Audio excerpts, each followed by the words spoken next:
ಜೋಡಿ ಹಕ್ಕಿ ಧಾರಾವಾಹಿ ಮುಖಾಂತರ ಕರ್ನಾಟಕದ ಮನೆ ಮಾತಾಗಿದ್ದಂತಹ ನಟ ತಾಂಡವ್ ಅವರು ಡೈರೆಕ್ಟರ್ ಭರತ್ ಅವರ ಮೇಲೆ ಕೊಲೆಗೆ ಯತ್ನಿಸಿದ್ದಾರೆ ಅನ್ನುವಂತಹ ಮಾಹಿತಿ ಇದೆ. ಗುಂಡನ್ನು ಕೂಡ ಹಾರಿಸಿದ್ದಾರೆ. ಕೂದಲೆಳೆ ಅಂತರದಲ್ಲಿ ಡೈರೆಕ್ಟರ್ ಪಾರಾಗಿದ್ದಾರೆ. ಭರತ್ ಅವರು ನನ್ನ ಜೊತೆಗಿದ್ದಾರೆ. ಭರತ್ ಅವರೇ, ಗುಂಡು ಹಾರಿಸುವಂತಹ ಮಟ್ಟಕ್ಕೆ ಏನಾಯ್ತು ಕಲಹ? ಮೊದಲನೇದಾಗಿ ತಾಂಡವ್ ಅವರ ಪರಿಚಯ ಹೇಗಾಯ್ತು? ಮೇಡಮ್, ಪರಿಚಯ 3 ವರ್ಷದ ಕೆಳಗೆ ಆಗಿದ್ದು. ಮುಗಿಲಪೇಟೆ ಮುಗಿದ ನಂತರ ಅವರು ನಮ್ಮ ಮನೆಗೆ ಬಂದು ಅವ್ರದ್ದೊಂದು 1 ಲೈನ್ ಕತೆ ಇರುತ್ತೆ. ಸೊ ಆ ಕತೆ ಇಟ್ಕೊಂಡು ಇದನ್ನು ಸಿನಿಮಾ ಮಾಡಬೇಕು, ಚಿತ್ರಕಥೆ ಮಾಡಿ ಡೈರೆಕ್ಷನ್ ಮಾಡಬೇಕು ಸರ್ ಅಂತ ಕೇಳ್ಕೊಂಡಾಗ ನಾನು ಒಪ್ಕೊಳ್ತೇನೆ. ಅದಕ್ಕೆ ತಕ್ಕಂತೆ ಮಾಳಗಾಳದಲ್ಲಿ ಒಂದು ರೂಮ್ ಹಾಕ್ತಾರೆ, ಸಿಂಗಲ್ ಬೆಡ್ರೂಮ್ ಮನೆ ಮಾಡಿಬಿಟ್ಟು ರೈಟರ್ನ ಕೂರಿಸ್ತೀವಿ. 1 ವರ್ಷ ನಾವು ಕತೆ ಮಾಡ್ತೀವಿ. ಅದಕ್ಕೆ ಅಂತ ಒಂದಿಷ್ಟು ಖರ್ಚು ಮಾಡ್ತಾರೆ ಅವರು. ಸೊ ಅದಾಗಿ 1 ವರ್ಷ ಆದ ನಂತರ ಪ್ರೊಡ್ಯೂಸರು ಸಿಗ್ತಾರೆ. ಸೊ ಅವ್ರನ್ನ ಓಕೆ ಮಾಡಿಸ್ತೀವಿ. ಅದಾದಮೇಲೂ ಕೂಡ 1 ವರ್ಷ ಸಿನಿಮಾ ನಿಲ್ಲುತ್ತೆ, ಬರೀ ಆಫೀಸಲ್ಲೇ ಇರ್ತೀವಿ. ಸೊ ಆನಂತರ ನಾನು ಕೇಳ್ತೀನಿ, ಸರ್ ಇದು ತುಂಬ ಇದಾಗುತ್ತೆ, ಯಾಕೆಂದರೆ 2 ಇಯರ್ಸಿಂದ ನಾನು ಇಲ್ಲೇ ಕೂತ್ಕೊಂಡಿದ್ರೆ ತುಂಬ ಕಷ್ಟ ಆಗ್ಬಿಡುತ್ತೆ ಸರ್, ಬೇಗ ಬೇಗ ಸ್ಟಾರ್ಟ್ ಮಾಡಿ ಅಂತ ಫೋರ್ಸ್ ಮಾಡ್ತೇನೆ. ಆಮೇಲೆ ಈಗ ಮೇ 2024ರಿಂದ ಶೂಟಿಂಗ್ ಹೋಗ್ತೀವಿ. ಒಂದು 25ರಿಂದ 30 ದಿವಸ ಶೂಟಿಂಗ್ ಮಾಡ್ತೀವಿ. ಮಾಡಾಗಿ ನಿಲ್ಸಾದ್ಮೇಲೆ, ಆ ಶೆಡ್ಯೂಲ್ ನಿಲ್ಸಾದ್ಮೇಲೆ 2 ಶೆಡ್ಯೂಲು ಇಲ್ಲಿ ತನಕ ಶೂಟ್ ಆಗಿಲ್ಲ. ಸೊ ಇಲ್ಲೇನಾಯಿತು, ಆವತ್ತು 30 ದಿವಸ ನಡೆದಂಥದ್ದು 6 ತಿಂಗಳ ಹಿಂದೆ ಅಲ್ಲಿದ್ದಂಥ ಟೆಕ್ನಿಷಿಯನ್ ಅರ್ಧ ಜನಕ್ಕೆ ದುಡ್ಡು ಹೋಗಿದೆ, ಅರ್ಧ ಜನಕ್ಕೆ ದುಡ್ಡು ಬಂದಿಲ್ಲ. ಸೊ ಅವರೆಲ್ಲ ತಾಂಡವ್ ಅವ್ರನ್ನೇ ಇದು ಮಾಡಿ, ಯಾಕೆಂದರೆ ಇನ್ಚಾರ್ಜ್ ಅವರೇ ತೊಗೊಂಡಿದ್ದು. ಸೊ ಈತ ಸ್ವಿಚ್ ಆಫ್ ಮಾಡ್ಕೊಳ್ತಾನೆ. ನಂತರ ಪಾಪ ಅವ್ರು ನನಗೆ ಮಾಡ್ತಾರೆ. ಅದು ನನ್ನ ಜವಾಬ್ದಾರಿ ಆಗಿರುತ್ತೆ. ನಾನು ಅದಕ್ಕೆ ಅವ್ರನ್ನ ಕೇಳ್ಕೊತ ಬಂದೆ, ಯಾಕೆಂದರೆ ದಿನಗೂಲಿ ಕಾರ್ಮಿಕರು ಮೇಡಮ್. 1 ಮಂತೋ 2 ಮಂತೋ ಓಕೆ, ಬಟ್ 5-6 ಮಂತ್ ಅಂದಾಗ ಪಾಪ ಅವರೆಲ್ಲೋ EMI ಎಲ್ಲೋ ಸಾಲ ಮಾಡ್ಕೊಂಡಿರ್ತಾರೆ. ಸೊ ಅದಕ್ಕೋಸ್ಕರ ನಾವು ಫೋರ್ಸ್ ಮಾಡ್ತೀನಿ, ಇಲ್ಲ ಸರ್ ಬನ್ನಿ, ಸಮಸ್ಯೆ ಏನಾಗಿದೆ ಅಂತ ತಿಳ್ಕೊಳ್ಳೋಣ, ಈ ರೀತಿ ಮಾಡಬಾರ್ದು ಸರ್, ನಾಳೆ ಒಂದೇ ಮನೇಲಿ ಇರ್ತೀವಿ, ನಾಳೆ ಇನ್ನೊಂದು ಸಿನಿಮಾದಲ್ಲಿ ಸಿಗ್ತಾರೆ, ಆ ರೀತಿ ಎಲ್ಲ ಇರಬಾರ್ದು ಅಂತ ಹೇಳಿ ಕರೆಸ್ತೀನಿ. ನಿನ್ನೆ ಮಾತಿಗೆ ಬಂದಾಗ ಮಾತಿನ ಚಕಮಕಿ ನಡೆಯುತ್ತೆ. ನೀವು ಯಾರು ಕೇಳೋದಕ್ಕೆ ಅನ್ನೋ ಪದ ಬರುತ್ತೆ. ಏನಕ್ಕೆ ಕೇಳಬಾರ್ದ್ರಿ? ನನ್ನ ನಂಬಿ ಬಂದಂಥ ಟೆಕ್ನಿಷಿಯನ್ಸ್ ನನ್ನ ನಂಬಿ ನಾನು ಕೇಳಬೇಕು. ಈಗ ನೀವು ಫೋನ್ ಎತ್ತಲಿಲ್ಲ ಅಂದಾಗ ನಾನು ಕೇಳಬೇಕು, ಅದು ನನ್ನ ಜವಾಬ್ದಾರಿ ಆಗಿರುತ್ತೆ. ಅವೆಲ್ಲ ನಿಮ್ಮ ಜವಾಬ್ದಾರಿ ಅಲ್ಲ. ನಿಮ್ಮ ಕೆಲಸ ಏನಿದೆ ಅದನ್ನು ಮಾಡಿ ಅಂತ ಅವಾಚ್ಯ ಶಬ್ದದಲ್ಲಿ ಮಾತಾಡ್ತಾ ಹೋಗ್ತಾನೆ. ನಾನು ಹೇಳ್ತೀನಿ, ಏನಕ್ಕೆ ಆ ರೀತಿ ಎಲ್ಲ ಮಾತಾಡಬೇಡಿ ಅಂದಾಗ ಆತ ಇನ್ನೂ ರೈಸ್ ಆಗ್ತಾನೆ. ನಾನು ನಿಮಗೆ ಸ್ಟೋರಿಗೆ ಮಾಡೋದಕ್ಕೆ ಏನೇನು ಅಮೌಂಟ್ ಕೊಟ್ಟಿದ್ದೆ ಅದೆಲ್ಲ ವಾಪಸ್ ಕೊಡಿ ಅನ್ನೋ ರೀತಿಯಲ್ಲಿ ಕೇಳ್ತೀನಿ. ನಾನು ಅಂತೀನಿ, ಅವೆಲ್ಲ ಖರ್ಚು ಮಾಡಿದ್ದು ಈ ಸಿನಿಮಾಗೆ ರೀ. ನೀವು ಅಲ್ಲಿ ಪ್ರೊಡ್ಯೂಸರ್ ಇಲ್ಲ, ಅಲ್ಲಿ ಖರ್ಚು ಮಾಡಿದ್ದೀನಿ ಅಂತಿದ್ರೆ ಆ ಅಮೌಂಟ್ ಏನಿದೆ ಅದನ್ನು ಈ ಪ್ರೊಡಕ್ಷನಲ್ಲಿ ಇಸ್ಕೊಳ್ಳಿ, ಯಾಕಂದರೆ ಇವರೇ ತಾನೇ ಮಾಡ್ತಾ ಇರುವಂಥದ್ದು. ಸರ್ ಕತೆಗೆ ಇಷ್ಟು ಖರ್ಚಾಗಿದೆ ಅಂತ ಇಸ್ಕೊಳ್ಳಿ, ಅದನ್ನು ನನಗೆ ವಾಪಸ್ ಕೊಡು ಅಂದರೆ ಹಾಗಾದ್ರೆ ನಾನು 2 ವರ್ಷದಿಂದ ಪುಕ್ಸಟೆ ಮಾಡ್ಕೊಂಬರೋಕ್ಕಾಗುತ್ತಾ? ಆಗೋದಿಲ್ಲ ಅಲ್ವಾ? ಈಗ 40% ಮುಗಿಸಿದ್ದೀನಿ ಅಂತ ಈ ಮಾತಿನ ಚಕಮಕಿಯಲ್ಲಿ ಅವ್ರು ಏನು ಮಾಡ್ತಾರೆ, ಅಲ್ಲಿದ್ದಂಥ ತಮ್ಮ ಅಸ್ಟೆಂಟ್ಗೆ ಗನ್ ತಗೊಂಬ ಅಂತ ಹೇಳ್ತಾರೆ. ಆತ ತಂದು ಕೊಡ್ತಾನೆ. ನಾನೇನು ತಿಳ್ಕೊತೀನಿ, ಏನೋ ಹೆದರ್ಸೋದಕ್ಕೆ, ಯಾಕಂದರೆ ಇಷ್ಟು ಜನ ಇದ್ದೀವಲ್ಲ, ಹೆದರ್ಸೋದಕ್ಕೆ ಅಂತ ನಾನು ಸುಮ್ಮನಿರ್ತೀನಿ. ಆ ಮಾತಿನ ಇದರಲ್ಲಿ ಎದ್ದು ಬಂದುಬಿಟ್ಟು ಹನೆಗಿಡ್ತಾರೆ. ಏಕ್ದಮ್ಲಿ ಫ್ರ್ಯಾಕ್ಷನ್ ಆಫ್ ಸೆಕೆಂಡ್ ಟ್ರಿಗರ್ನ ಒತ್ತುತ್ತಾರೆ. ಇದನ್ನು ಗಮನಿಸಿದಂತಹ ನಮ್ಮ ಎಡಿಟ್ರು ಮಲ್ಲಿಕಾರ್ಜುನ್ ಅವರು ಆ ಕೈನ ತಳ್ಳಿ ಅವ್ರನ್ನ ಹಿಡ್ಕೊಳ್ತಾರೆ. ಅದು ರೈಟ್ ಸೈಡ್ಗೆ ಹೋಗ್ಬಿಟ್ಟು ಫೈರ್ ಆಗುತ್ತೆ. Just miss madam, fraction of second miss ಆಗುತ್ತೆ. ಸೊ ಅದು ನನಗೇನಾಯಿತು, ಇನ್ನಿಲ್ಲಿದ್ದರೆ ಆಗಲ್ಲ, ಕೋಪಕ್ಕೆ ಹೋಗುತ್ತೆ. ಯಾಕೆಂದರೆ ಮನುಷ್ಯ ತಾಳ್ಮೆ ಕಳ್ಕೊಂಡ್ಮೇಲೆ ಯಾರ ಮಾತು ಕೇಳೋದಿಲ್ಲ. ಸೊ ನಾನೇನು ಮಾಡ್ತೀನಿ, ಹೊರಗಡೆ ಬರ್ತೀನಿ. ನಮ್ಮ ಇನ್ನೊಬ್ಬರು ಡೈರೆಕ್ಟರ್ ಇರ್ತಾರೆ, ಅವ್ರ ಹತ್ರ ಫೋನ್ ಮಾಡಿ ನಮ್ಮ NM ಸುರೇಶ್ ಅಧ್ಯಕ್ಷರಿಗೆ ಫೋನ್ ಮಾಡಿದಾಗ ಅವರಿಗೆ ವಿಚಾರ ತಿಳಿಸಿದಾಗ, ಇಲ್ಲ ನೀವು ಕಂಪ್ಲೇಂಟ್ ಕೊಟ್ಟುಬಿಡಿ ಅಂತಾರೆ. ಸರಿ ಅಂತ ಹೇಳ್ಬಿಟ್ಟು ನಾನು ಇಲ್ಲಿ ಚಂದ್ರಳ್ಳಿ ಪೊಲೀಸ್ ಸ್ಟೇಷನ್ ಬರ್ತೇನೆ. ಇಲ್ಲಿ ಭರತ್ ಅವರು ಸರ್ಕಲ್ ಇನ್ಸ್ಪೆಕ್ಟರ್ ಇರ್ತಾರೆ. ಸೊ ಇವ್ರನ್ನ ಕರ್ಕೊಂಡು ರಾತ್ರಿ 9 ಗಂಟೆಗೆ ಹೋಗ್ತೇವೆ. ಅಲ್ಲಿ ಫೊರೆನ್ಸಿಕ್ ಲ್ಯಾಬು ಎಲ್ಲರೂ ಬರ್ತಾರೆ, ಈಗ ಕ್ರೈಮ್ ಡಿಪಾರ್ಟ್ಮೆಂಟ್ ಅವರು ಬರ್ತಾರೆ. ಎಲ್ಲ ಮಹಜರ್ ಮಾಡಿ ಒಂದು 3 ಗಂಟೆ ಆಗುತ್ತೆ. 3-3:30ಗೆ ಅರೆಸ್ಟ್ ಮಾಡ್ತಾರೆ. ಇನ್ನು ಸಭೆ ನಡೆದಂತಹ ಜಾಗದಲ್ಲಿ ಯಾರೆಲ್ಲ ಇದ್ರು, ಎಷ್ಟು ಗಂಟೆಗೆ ಸಭೆ ನಡೀತು, ಎಷ್ಟೊತ್ತಿಗೆ ಇದೆಲ್ಲ ನಡೆದು ಮುಗ್ದು ಹೋಗಿದ್ದು ಘಟನೆ? ಮೇಡಮ್ 5:15ಗೆ ನಾನು ಹೋಗಿದ್ದು. ಸೊ ಅಲ್ಲಿ ಹೋದಾಗ ಆಲ್ರೆಡಿ ಸಹ ನಿರ್ದೇಶಕ ಚಲಪತಿ ಅವರಿದ್ದರು, ಕ್ಯಾಮ್ರಾಮ್ಯಾನು ಕಾರ್ತಿಕ್ ಶರ್ಮಾ ಇದ್ದರು, ಸೊ ಪ್ರೊಡ್ಯೂಸರ್ ಇದ್ದರು, ಅವ್ರ ಡ್ರೈವರ್ ಇದ್ದರು, ಮತ್ತು ಹೀರೋ ಸಾಹೇಬ್ರಿದ್ರು ತಾಂಡವರಾಮ್ ಅವರು.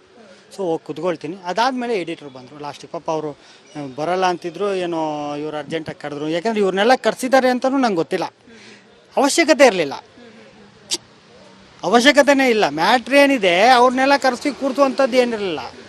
ಸೊ ಎಲ್ಲನೂ ಕೂರಿಸ್ತಾರೆ, ಏನೋ ಕರೆಸಿದ್ದಾರೆ ಅಂತ ಅಲ್ಲಿ ಮಾತಿನ ಚಕಮಕಿ ಆಗುತ್ತೆ. ಇಷ್ಟು ಜನ ಎಲ್ಲ ಇದ್ದರು. ಸೊ ಅಲ್ಲಿ ಹೇಳಿದ್ನಲ್ಲ, ಆ ರೀತಿಯಾದಂಥ ಒಂದು ಘಟನೆ ಮತ್ತು ಆ ಫೈರಿಂಗ್ ಆಗುತ್ತೆ ಅಲ್ಲಿ. ಇನ್ನು ಸಿನಿಮಾ ಡಿಲೇ ಆಯ್ತು ಅನ್ನೋ ವಿಚಾರಕ್ಕೆ ಜಗಳ ಆರಂಭ ಆಯ್ತು ಅಂತ ಕೇಳ್ಪಟ್ಟಿರೋದು. ಏನಕ್ಕಾಗಿ ಸಿನಿಮಾ ಡಿಲೇ ಆಯ್ತು ಸರ್? ಅದೇ ಮೇಡಮ್, ಈಗ ಇನ್ಚಾರ್ಜ್ ಅವ್ರು ತಗೊಂಡಾಗ ಏನಾಗುತ್ತೆ, ಆ್ಯಸ್ ಎ ವರ್ಕರ್ ಆಗಿರ್ತೀವಿ ನಾವು ಕೇಳಿದಾಗ ಇಲ್ಲ ಸರ್ ಒಂದೊಂದು ದಿವಸಕ್ಕೆ ಒಂದೊಂದು ಕಾರಣ, ಇಲ್ಲ ಹಿಂಗೆ ಡಿಲೇ ಆಗ್ತಾಯಿದೆ, ಅಮೌಂಟ್ ಬರಬೇಕು ಅಂತಾರೆ ಒಂದ್ಸತಿ, ಇಲ್ಲ ಅಂದರೆ ಇಲ್ಲ ಏನೋ ಬೇರೆದಕ್ಕೆ ಹಾಕಿದ್ದಾರೆ ಬರ್ತದೆ ಅಂತ. ಸೊ ಅವ್ರು ಹೇಳಿದ್ದನ್ನ ನಾವು ನಂಬ್ಕೊಳ್ತಾ ಬರ್ತೀವಿ ಅಷ್ಟೇ.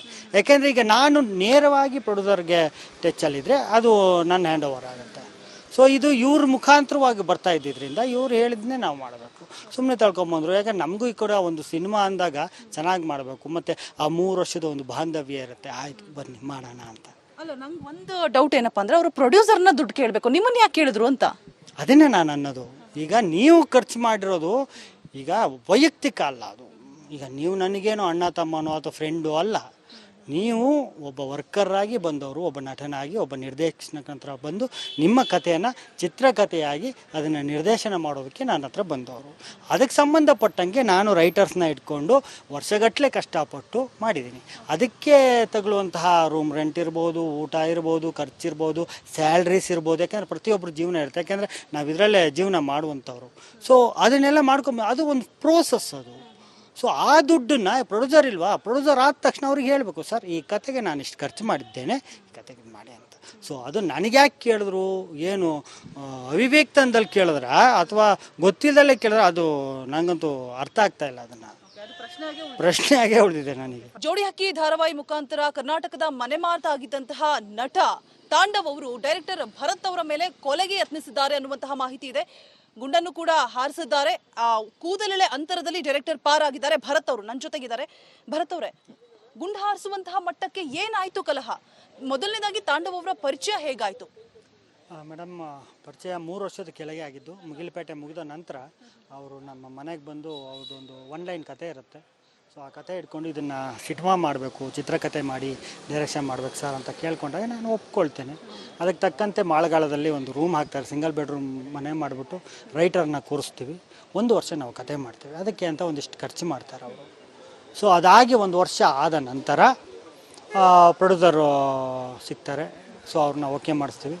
ಅದಾದಮೇಲೂ ಕೂಡ 1 ವರ್ಷ ಸಿನಿಮಾ ನಿಲ್ಲುತ್ತೆ, ಬರೀ ಆಫೀಸಲ್ಲೇ ಇರ್ತೀವಿ. ಸೊ ಆನಂತರ ನಾನು ಕೇಳ್ತೀನಿ, ಸರ್ ಇದು ತುಂಬ ಇದಾಗುತ್ತೆ. ಯಾಕೆಂದರೆ 2 ಇಯರ್ಸಿಂದ ನಾನು ಇಲ್ಲೇ ಕೂತ್ಕೊಂಡಿದ್ರೆ ತುಂಬ ಕಷ್ಟ ಆಗ್ಬಿಡುತ್ತೆ ಸರ್, ಬೇಗ ಬೇಗ ಸ್ಟಾರ್ಟ್ ಮಾಡಿ ಅಂತ ಫೋರ್ಸ್ ಮಾಡ್ತಾನೆ. ಆಮೇಲೆ ಈಗ ಮೇ 2024ರಿಂದ ಶೂಟಿಂಗ್ ಹೋಗ್ತೀವಿ.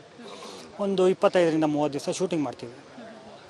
ಮಾಡಾಗಿ ನಿಲ್ಸಾದ್ಮೇಲೆ, ಆ ಶೆಡ್ಯೂಲ್ ನಿಲ್ಸಾದ್ಮೇಲೆ 2 ಶೆಡ್ಯೂಲು ಇಲ್ಲಿ ತನಕ ಶೂಟ್ ಆಗಿಲ್ಲ. ಸೊ ಇಲ್ಲೇನಾಯಿತು, ಆವತ್ತು 30 ದಿವಸ ನಡೆದಂಥದ್ದು 6 ತಿಂಗಳ ಹಿಂದೆ ಅಲ್ಲಿದ್ದಂಥ ಟೆಕ್ನಿಷಿಯನ್ ಅರ್ಧ ಜನಕ್ಕೆ ದುಡ್ಡು ಹೋಗಿದೆ, ಅರ್ಧ ಜನಕ್ಕೆ ದುಡ್ಡು ಬಂದಿಲ್ಲ. ಸೊ ಅವರೆಲ್ಲ ತಾಂಡವ್ ಅವ್ರನ್ನೇ ಇದು ಮಾಡಿ, ಯಾಕೆಂದರೆ ಇನ್ಚಾರ್ಜ್ ಅವರೇ ತೊಗೊಂಡಿದ್ದು. ಸೊ ಈತ ಸ್ವಿಚ್ ಆಫ್ ಮಾಡ್ಕೊಳ್ತಾನೆ. ನಂತರ ಪಾಪ ಅವ್ರು ನನಗೆ ಮಾಡ್ತಾರೆ. ಅದು ನನ್ನ ಜವಾಬ್ದಾರಿ ಆಗಿರುತ್ತೆ. ನಾನು ಅದಕ್ಕೆ ಅವ್ರನ್ನ ಕೇಳ್ಕೊತ ಬಂದೆ. ಯಾಕೆಂದರೆ ದಿನಗೂಲಿ ಕಾರ್ಮಿಕರು ಮೇಡಮ್, 1 ಮಂತೋ 2 ಮಂತೋ ಓಕೆ, ಬಟ್ 5-6 ಮಂತ್ ಅಂದಾಗ ಪಾಪ ಅವರೆಲ್ಲೋ EMI ಎಲ್ಲೋ ಸಾಲ ಮಾಡ್ಕೊಂಡಿರ್ತಾರೆ. ಸೊ ಅದಕ್ಕೋಸ್ಕರ ನಾವು ಫೋರ್ಸ್ ಮಾಡ್ತೀನಿ, ಇಲ್ಲ ಸರ್ ಬನ್ನಿ, ಸಮಸ್ಯೆ ಏನಾಗಿದೆ ಅಂತ ತಿಳ್ಕೊಳ್ಳೋಣ, ಈ ರೀತಿ ಮಾಡಬಾರ್ದು ಸರ್, ನಾಳೆ ಒಂದೇ ಮನೇಲಿ ಇರ್ತೀವಿ, ನಾಳೆ ಇನ್ನೊಂದು ಸಿನಿಮಾದಲ್ಲಿ ಸಿಗ್ತಾರೆ, ಆ ರೀತಿ ಎಲ್ಲ ಇರಬಾರ್ದು ಅಂತ ಹೇಳಿ ಕರೆಸ್ತೀನಿ. ನಿನ್ನೆ ಮಾತಿಗೆ ಬಂದಾಗ ಮಾತಿನ ಚಕಮಕಿ ನಡೆಯುತ್ತೆ. ನೀವು ಯಾರು ಕೇಳೋದಕ್ಕೆ ಅನ್ನೋ ಪದ ಬರುತ್ತೆ. ಏನಕ್ಕೆ ಕೇಳಬಾರ್ದ್ರಿ, ನನ್ನ ನಂಬಿ ಬಂದಂಥ ಟೆಕ್ನಿಷಿಯನ್ಸ್ ನನ್ನ ನಂಬಿ ನಾನು ಕೇಳಬೇಕು. ಈಗ ನೀವು ಫೋನ್ ಎತ್ತಲಿಲ್ಲ ಅಂದಾಗ ನಾನು ಕೇಳಬೇಕು, ಅದು ನನ್ನ ಜವಾಬ್ದಾರಿ ಆಗಿರುತ್ತೆ. ಅವೆಲ್ಲ ನಿಮ್ಮ ಜವಾಬ್ದಾರಿ ಅಲ್ಲ, ನಿಮ್ಮ ಕೆಲಸ ಏನಿದೆ ಅದನ್ನು ಮಾಡಿ ಅಂತ ಅವಾಚ್ಯ ಶಬ್ದದಲ್ಲಿ ಮಾತಾಡ್ತಾ ಹೋಗ್ತಾನೆ. ನಾನು ಹೇಳ್ತೀನಿ, ಏನಕ್ಕೆ ಆ ರೀತಿ ಎಲ್ಲ ಮಾತಾಡಬೇಡಿ ಅಂದಾಗ ಆತ ಇನ್ನೂ ರೈಸ್ ಆಗ್ತಾನೆ. ನಾನು ನಿಮಗೆ ಸ್ಟೋರಿ ಮಾಡೋದಕ್ಕೆ ಏನೇನು ಅಮೌಂಟ್ ಕೊಟ್ಟಿದ್ದೆ ಅದೆಲ್ಲ ವಾಪಸ್ ಕೊಡಿ ಅನ್ನೋ ರೀತಿಯಲ್ಲಿ ಕೇಳ್ತೀನಿ. ನಾನಂತ ಅವೆಲ್ಲ ಖರ್ಚು ಮಾಡಿದ್ದು ಈ ಸಿನಿಮಾಗೆ ರೀ, ನೀವು ಅಲ್ಲಿ ಪ್ರೊಡ್ಯೂಸರ್ ಇಲ್ಲ, ಅಲ್ಲಿ ಖರ್ಚು ಮಾಡಿದ್ದೀನಿ ಅಂತಿದ್ರೆ ಆ ಅಮೌಂಟ್ ಏನಿದೆ ಅದನ್ನು ಈ ಪ್ರೊಡಕ್ಷನಲ್ಲಿ ಇಸ್ಕೊಳ್ಳಿ. ಯಾಕಂದರೆ ಇವರೇ ತಾನೇ ಮಾಡ್ತಾ ಇರುವಂಥದ್ದು. ಸರ್ ಕತೆಗೆ ಇಷ್ಟು ಖರ್ಚಾಗಿದೆ ಅಂತ ಇಸ್ಕೊಳ್ಳಿ, ಅದನ್ನು ನನಗೆ ವಾಪಸ್ ಕೊಡು ಅಂದರೆ ಹಾಗಾದ್ರೆ ನಾನು 2 ವರ್ಷದಿಂದ ಪುಕ್ಸಟೆ ಮಾಡ್ಕೊಂಬರೋಕ್ಕಾಗುತ್ತಾ? ಆಗೋದಿಲ್ಲ ಅಲ್ವಾ. ಈಗ 40% ಮುಗಿಸಿದ್ದೀನಿ ಅಂತ ಈ ಮಾತಿನ ಚಕಮಕಿಯಲ್ಲಿ ಅವ್ರು ಏನು ಮಾಡ್ತಾರೆ, ಅಲ್ಲಿದ್ದಂತಹ ತಮ್ಮ ಅಸ್ಟೆಂಟ್ಗೆ ಗನ್ ತಗೊಂಬ ಅಂತ ಹೇಳ್ತಾರೆ. ಆತ ತಂದು ಕೊಡ್ತಾನೆ. ನಾನೇನು ತಿಳ್ಕೊತೀನಿ, ಏನೋ ಹೆದರ್ಸೋದಕ್ಕೆ, ಯಾಕಂದರೆ ಇಷ್ಟು ಜನ ಇದ್ದೀವಲ್ಲ, ಹೆದರ್ಸೋದಕ್ಕೆ ಅಂತ ನಾನು ಸುಮ್ಮನಿರ್ತೀನಿ. ಆ ಮಾತಿನ ಇದರಲ್ಲಿ ಎದ್ದು ಬಂದುಬಿಟ್ಟು ಹನೆಗಿರ್ತಾರೆ. ಏಕ್ದಮ್ಲಿ ಫ್ರ್ಯಾಕ್ಷನ್ ಆಫ್ ಸೆಕೆಂಡ್ ಟ್ರಿಗರ್ನ ಒತ್ತುತ್ತಾರೆ. ಇದನ್ನು ಗಮನಿಸಿದಂತಹ ನಮ್ಮ ಎಡಿಟ್ರು ಮಲ್ಲಿಕಾರ್ಜುನ್ ಅವರು ಆ ಕೈನ ತಳ್ಳಿ ಅವ್ರನ್ನ ಹಿಡ್ಕೊಳ್ತಾರೆ. ಅದು ರೈಟ್ ಸೈಡ್ಗೆ ಹೋಗ್ಬಿಟ್ಟು ಫೈರ್ ಆಗುತ್ತೆ. Just miss madam, fraction of second miss ಆಗುತ್ತೆ. ಸೊ ಅದು ನನಗೇನಾಯಿತು, ಇನ್ನಿಲ್ಲಿದ್ದರೆ ಆಗಲ್ಲ, ಕೋಪಕ್ಕೆ ಹೋಗುತ್ತೆ. ಯಾಕೆಂದರೆ ಮನುಷ್ಯ ತಾಳ್ಮೆ ಕಳ್ಕೊಂಡ್ಮೇಲೆ ಯಾರ ಮಾತು ಕೇಳೋದಿಲ್ಲ. ಸೊ ನಾನು ಏನು ಮಾಡ್ತೀನಿ, ಹೊರಗಡೆ ಬರ್ತೀನಿ, ನಮ್ಮ ಇನ್ನೊಬ್ಬರು ಡೈರೆಕ್ಟರ್ ಇರ್ತಾರೆ, ಅವ್ರ ಹತ್ರ ಫೋನ್ ಮಾಡಿ ನಮ್ಮ NM ಸುರೇಶ್ ಅಧ್ಯಕ್ಷರಿಗೆ ಫೋನ್ ಮಾಡಿದಾಗ ಅವರಿಗೆ ವಿಚಾರ ತಿಳಿಸಿದಾಗ, ಇಲ್ಲ ನೀವು ಕಂಪ್ಲೇಂಟ್ ಕೊಟ್ಟುಬಿಡಿ ಅಂತಾರೆ. ಸರಿ ಅಂತ ಹೇಳ್ಬಿಟ್ಟು ನಾನು ಇಲ್ಲಿ ಚಂದ್ರಳ್ಳಿ ಪೊಲೀಸ್ ಸ್ಟೇಷನ್ಗೆ ಬರ್ತೇನೆ. ಇಲ್ಲಿ ಭರತ್ ಅವರು ಸರ್ಕಲ್ ಇನ್ಸ್ಪೆಕ್ಟರ್ ಇರ್ತಾರೆ. ಸೊ ಇವ್ರನ್ನ ಕರ್ಕೊಂಡು ರಾತ್ರಿ 9 ಗಂಟೆಗೆ ಹೋಗ್ತೇವೆ. ಅಲ್ಲಿ ಫೊರೆನ್ಸಿಕ್ ಲ್ಯಾಬ್ ಎಲ್ಲರೂ ಬರ್ತಾರೆ, ಕ್ರೈಮ್ ಡಿಪಾರ್ಟ್ಮೆಂಟ್ ಅವರು ಬರ್ತಾರೆ, ಎಲ್ಲ ಮಹಜರ್ ಮಾಡಿ ಒಂದು 3 ಗಂಟೆ ಆಗುತ್ತೆ, 3-3:30 ಅರೆಸ್ಟ್ ಮಾಡ್ತಾರೆ ಮೇಡಮ್. ಇನ್ನು ಸಭೆ ನಡೆದಂತಹ ಜಾಗದಲ್ಲಿ ಯಾರ್ಯಾರೆಲ್ಲ ಇದ್ರು, ಎಷ್ಟು ಗಂಟೆಗೆ ಸಭೆ ನಡೀತು, ಎಷ್ಟೊತ್ತಿಗೆ ಇದೆಲ್ಲ ನಡೆದು ಮುಗ್ದು ಹೋಗಿದ್ದು ಘಟನೆ? ಮೇಡಮ್ 5:15 ನಾನು ಹೋಗಿದ್ದು. ಸೊ ಅಲ್ಲಿ ಹೋದಾಗ ಆಲ್ರೆಡಿ ಸಹ ನಿರ್ದೇಶಕ ಚಲಪತಿ ಅವರಿದ್ದರು, ಕ್ಯಾಮ್ರಾಮ್ಯಾನು ಕಾರ್ತಿಕ್ ಶರ್ಮಾ ಇದ್ದರು, ಸೊ ಪ್ರೊಡ್ಯೂಸರ್ ಇದ್ದರು, ಅವ್ರ ಡ್ರೈವರ್ ಇದ್ದರು, ಮತ್ತು ಹೀರೋ ಸಾಹೇಬ್ರಿದ್ರು ತಾಂಡವರಾಮ್ ಅವರು. ಸೊ ಹೋಗಿ ಕುತ್ಕೊಳ್ತೀನಿ. ಅದಾದಮೇಲೆ ಎಡಿಟರ್ ಬಂದರು ಲಾಸ್ಟಿಗೆ. ಪಾಪ ಅವರು ಬರಲ್ಲ ಅಂತಿದ್ರು, ಏನೋ ಇವ್ರು ಅರ್ಜೆಂಟಾಗಿ ಕರೆದ್ರು. ಯಾಕಂದರೆ ಇವ್ರನ್ನೆಲ್ಲ ಕರೆಸಿದ್ದಾರೆ ಅಂತಲೂ ನಂಗೆ ಗೊತ್ತಿಲ್ಲ, ಅವಶ್ಯಕತೆ ಇರಲಿಲ್ಲ, ಅವಶ್ಯಕತೆನೇ ಇಲ್ಲ. ಮ್ಯಾಟ್ರ್ ಏನಿದೆ ಅವ್ರನ್ನೆಲ್ಲ ಕರೆಸಿ ಕೂರಿಸುವಂಥದ್ದು ಏನಿರಲಿಲ್ಲ. ಸೊ ಎಲ್ಲನೂ ಕೂರಿಸ್ತಾರೆ, ಏನೋ ಕರೆಸಿದ್ದಾರೆ ಅಂತ ಅಲ್ಲಿ ಮಾತಿನ ಚಕಮಕಿ ಆಗುತ್ತೆ. ಇಷ್ಟು ಜನ ಎಲ್ಲ ಇದ್ದರು. ಸೊ ಅಲ್ಲಿ ಹೇಳಿದ್ನಲ್ಲ, ಆ ರೀತಿಯಾದಂಥ ಒಂದು ಘಟನೆ, ಮತ್ತು ಆ ಫೈರಿಂಗ್ ಆಗುತ್ತೆ ಅಲ್ಲಿ. ಇನ್ನು ಸಿನಿಮಾ ಡಿಲೇ ಆಯಿತು ಅನ್ನೋ ವಿಚಾರಕ್ಕೆ ಜಗಳ ಆರಂಭ ಆಯಿತು ಅಂತ ಕೇಳ್ಪಟ್ಟಿರೋದು. ಏನಕ್ಕಾಗಿ ಸಿನಿಮಾ ಡಿಲೇ ಆಯಿತು ಸರ್? ಅದೇ ಮೇಡಮ್, ಈಗ ಇನ್ಚಾರ್ಜ್ ಅವ್ರು ತೊಗೊಂಡಾಗ ಏನಾಗುತ್ತೆ, ಆ್ಯಸ್ ಎ ವರ್ಕರ್ ಆಗಿರ್ತೀವಿ ನಾವು ಕೇಳಿದಾಗ, ಇಲ್ಲ ಸರ್ ಒಂದೊಂದು ದಿವ್ಸಕ್ಕೆ ಒಂದೊಂದು ಕಾರಣ, ಇಲ್ಲ ಹಿಂಗೆ ಡಿಲೇ ಆಗ್ತಾಯಿದೆ, ಅಮೌಂಟ್ ಬರಬೇಕು ಅಂತಾರೆ ಒಂದು ಸತಿ, ಇಲ್ಲ ಅಂದರೆ ಇಲ್ಲ ಏನೋ ಬೇರೆದಕ್ಕೆ ಹಾಕಿದ್ದಾರೆ ಬರ್ತದೆ ಅಂತ. ಸೊ ಅವ್ರು ಹೇಳಿದ್ದನ್ನು ನಾವು ನಂಬ್ಕೊಳ್ತಾ ಬರ್ತೀವಿ ಅಷ್ಟೇ. ಯಾಕೆಂದರೆ ಈಗ ನಾನು ನೇರವಾಗಿ ಪ್ರೊಡ್ಯೂಸರ್ಗೆ ಟಚ್ಚಲ್ಲಿದ್ದರೆ ಅದು ನನ್ನ ಹ್ಯಾಂಡ್ ಓವರ್ ಆಗುತ್ತೆ. ಸೊ ಇದು ಇವ್ರ ಮುಖಾಂತರವಾಗಿ ಬರ್ತಾ ಇದ್ದಿದ್ದರಿಂದ ಇವ್ರು ಹೇಳಿದ್ನೇ ನಾವು ಮಾಡಬೇಕು. ಸುಮ್ಮನೆ ತಳ್ಕೊಂಬಂದರು. ಯಾಕಂದ್ರೆ ನಮಗೂ ಈ ಕೂಡ ಒಂದು ಸಿನಿಮಾ ಅಂದಾಗ ಚೆನ್ನಾಗಿ ಮಾಡಬೇಕು, ಮತ್ತು ಆ 3 ವರ್ಷದ ಒಂದು ಬಾಂಧವ್ಯ ಇರುತ್ತೆ. ಆಯಿತು ಬನ್ನಿ ಮಾಡೋಣ ಅಂತ. ಅಲ್ಲ, ನಂಗೆ ಒಂದು ಡೌಟ್ ಏನಪ್ಪ ಅಂದರೆ, ಅವರು ಪ್ರೊಡ್ಯೂಸರ್ನ ದುಡ್ಡು ಕೇಳಬೇಕು, ನಿಮ್ಮನ್ನು ಯಾಕೆ ಕೇಳಿದ್ರು ಅಂತ? ಅದನ್ನೇ ನಾನು ಅನ್ನೋದು. ಈಗ ನೀವು ಖರ್ಚು ಮಾಡಿರೋದು ಈಗ ವೈಯಕ್ತಿಕ ಅಲ್ಲ ಅದು. ಈಗ ನೀವು ನನಗೇನೋ ಅಣ್ಣ ತಮ್ಮನೋ ಅಥವಾ ಫ್ರೆಂಡು ಅಲ್ಲ, ನೀವು ಒಬ್ಬ ವರ್ಕರಾಗಿ ಬಂದವರು, ಒಬ್ಬ ನಟನಾಗಿ, ಒಬ್ಬ ನಿರ್ದೇಶಕನ ಬಂದು ನಿಮ್ಮ ಕಥೆಯನ್ನು ಚಿತ್ರಕಥೆಯಾಗಿ ಅದನ್ನು ನಿರ್ದೇಶನ ಮಾಡೋದಕ್ಕೆ ನನ್ನ ಹತ್ರ ಬಂದವರು. ಅದಕ್ಕೆ ಸಂಬಂಧಪಟ್ಟಂಗೆ ನಾನು ರೈಟರ್ಸ್ನ ಇಟ್ಕೊಂಡು ವರ್ಷಗಟ್ಟಲೆ ಕಷ್ಟಪಟ್ಟು ಮಾಡಿದ್ದೀನಿ. ಅದಕ್ಕೆ ತಗುಲುವಂತಹ ರೂಮ್ ರೆಂಟ್ ಇರ್ಬೋದು, ಊಟ ಇರ್ಬೋದು, ಖರ್ಚಿರ್ಬೋದು, ಸ್ಯಾಲ್ರೀಸ್ ಇರ್ಬೋದು. ಯಾಕೆಂದರೆ ಪ್ರತಿಯೊಬ್ಬರು ಜೀವನ ಇರುತ್ತೆ, ಯಾಕೆಂದರೆ ನಾವು ಇದರಲ್ಲೇ ಜೀವನ ಮಾಡುವಂಥವ್ರು. ಸೊ ಅದನ್ನೆಲ್ಲ ಅದು ಒಂದು ಪ್ರೋಸೆಸ್ ಅದು. ಸೊ ಆ ದುಡ್ಡನ್ನು ಪ್ರೊಡ್ಯೂಸರ್ ಇಲ್ವಾ, ಪ್ರೊಡ್ಯೂಸರ್ ಆದ ತಕ್ಷಣ ಅವ್ರಿಗೆ ಹೇಳಬೇಕು, ಸರ್ ಈ ಕತೆಗೆ ನಾನು ಇಷ್ಟು ಖರ್ಚು ಮಾಡಿದ್ದೇನೆ, ಈ ಕತೆಗೆ ಮಾಡಿ ಅಂತ. ಸೊ ಅದು ನನಗೆ ಯಾಕೆ ಕೇಳಿದ್ರು, ಏನು ಅವಿವೇಕ್ತನದಲ್ಲಿ ಕೇಳಿದ್ರ ಅಥವಾ ಗೊತ್ತಿಲ್ಲದಲ್ಲೇ ಕೇಳಿದ್ರೆ, ಅದು ನನಗಂತೂ ಅರ್ಥ ಆಗ್ತಾಯಿಲ್ಲ. ಅದನ್ನು ಪ್ರಶ್ನೆ ಆಗೇ ಉಳಿದಿದೆ ನನಗೆ.